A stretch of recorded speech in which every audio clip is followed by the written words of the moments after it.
What's going on YouTube? It is your boy Max, aka Hair Guy Blondie, bringing you back another video. And today I am doing a congenital heart defect update video. Now, if you're someone new to my channel and you stumbled upon this video and maybe you have a heart defect, maybe it's not a congenital heart defect. Congenital just means I was born with it since birth. So if you don't have a heart defect, or if you do have a heart defect, welcome. I usually do videos on my hair growth and beard growth, and I do monthly update videos on that, among whatever things. So if you're seeing, if this is the first video that you are seeing from me, sorry. I don't normally do videos like this. Only once in a while, every few months, I'll do an update video on my heart defect. But anyway, with that out of the way, the type of heart defect I have is TGA, which means it has to do with my great arteries. So the valves, when I was born, in my heart were all messed up at birth, and they were pumping blood through the wrong way. So at birth, they opened me up and they fixed it, and I survived, fortunately, because the likelihood of me surviving was very, very low. But I got stronger and I lived, and I have had 2 other open heart surgeries since being born. The last one I remember on and off, but I mean, yeah, just my reality.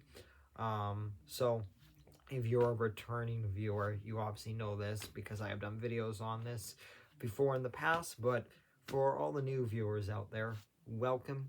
This isn't normally a typical video that I do, but yeah, anyway, let's get into it.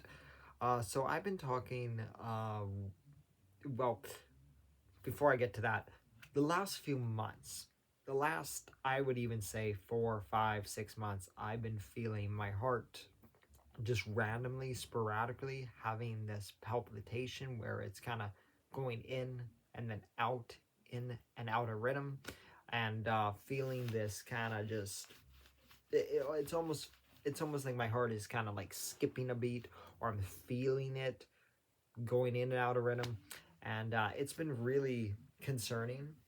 It's happening sporadically, so just randomly. It's mostly happening when it does happen. I do feel it either when I'm anxious, or if I have too much caffeine, or when I'm running, or just sometimes just doing nothing, I'll feel it. Now the good news is that I'm not tired, I'm not fatigued, I don't have any dizziness, I don't feel like I'm gonna fall over, I don't feel sleepy. All those are all good signs, because that means it's not like something seriously critical. It's not impacting me on a daily basis where I'm not able to do anything, because if it was, then obviously that would be a lot more serious, and I would probably need some sort of work done on my inside my heart to get this fixed. So I talked to my cardiologist, and she said to me that that she asked me all the usual stuff that cardiologists, if somebody's watching this and they have a heart defect or have heart disease and they have a cardiologist that they have to talk to, then you know how it goes. They ask you if you're feeling any of these symptoms, and if you are, then red flag. But if you aren't, like, okay, we'll just watch and monitor and see how you're doing. One thing that I can go by is that all my heart tests that I have done, so my echo, my EKG, I believe is what it's called, and I also did a stress test. All those tests and all the results from those tests have been good. The left side of my heart is bigger. I also have a dilated blood vessel that is not at critical mass yet, but also the my conduit in my heart is slightly, it's not slightly narrowed anymore. It's it's narrowed. It's really narrowed, but nothing's at a point where it's hitting critical mass. Also, the left side of my heart is bigger than my right, but blood flow and the overall pumping of my heart, blood is getting where it needs to go to in my body, which is the most important thing, because if blood flow isn't going to the proper places, and like I said, that would include the brain, right? Because fatigue, dizziness, all that stuff, that would happen with the brain. That means blood flow isn't getting to the brain properly. Anyway, the good news is that none of that is happening to me yet. I'm hoping it doesn't happen. I don't want it to happen, but the good news is everything is working all right for the most part, and I have to go by what my cardiologist says based on the test results. Next thing, I don't know when I'm gonna need open heart surgery. It's really just, I have to get more tests done. I have a test coming up in January where they basically they tape you up with a bunch of different things, and it's like this little kind of not battery, but a little monitor. I forget the name of the test, but it's like pocket size, goes into your pants, and it monitors your heart rate. So it monitors just basically your heart on a day-to-day basis. I actually have to wear it for 2 days now, not just one day, 2 days.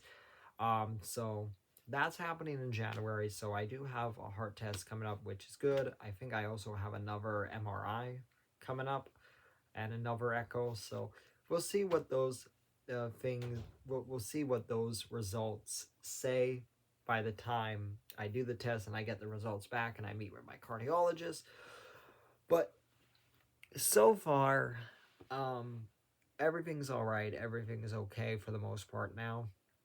Because nothing's at critical mass, they don't need to do any sort of repair yet.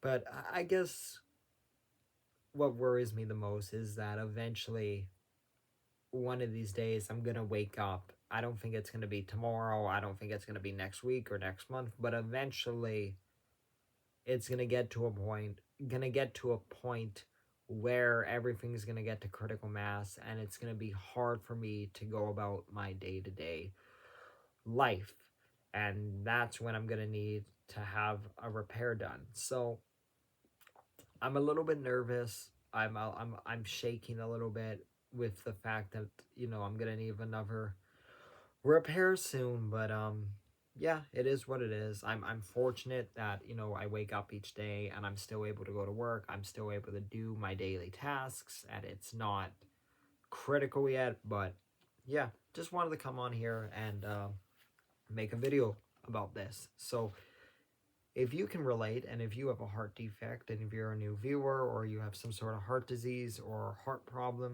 and you can relate to this video, maybe consider hitting the like button, hitting the subscribe button, leaving a comment down below. Let me know what your heart defect is. And if you're a returning viewer, and just ask away in the comments about heart defects. I don't know. Let's start a little chat, I guess, in the I don't know. It's such a, I don't know, talking about like heart defects and heart disease, and especially me coming from a young guy in his 20s, it's so hard to talk about, because it's one of those things when you have it at birth. It's such a unique circumstance where it's like, I mean, I think a lot of young people have it, but the amount of young people on here talking about it is not that much. So I don't know. Maybe you are. Maybe someone watching this is a young person with congenital heart disease, and congenital just means from birth. So anyway, that's gonna do it for today's video, guys. I hope you have a good one, and yeah, Wizzy out.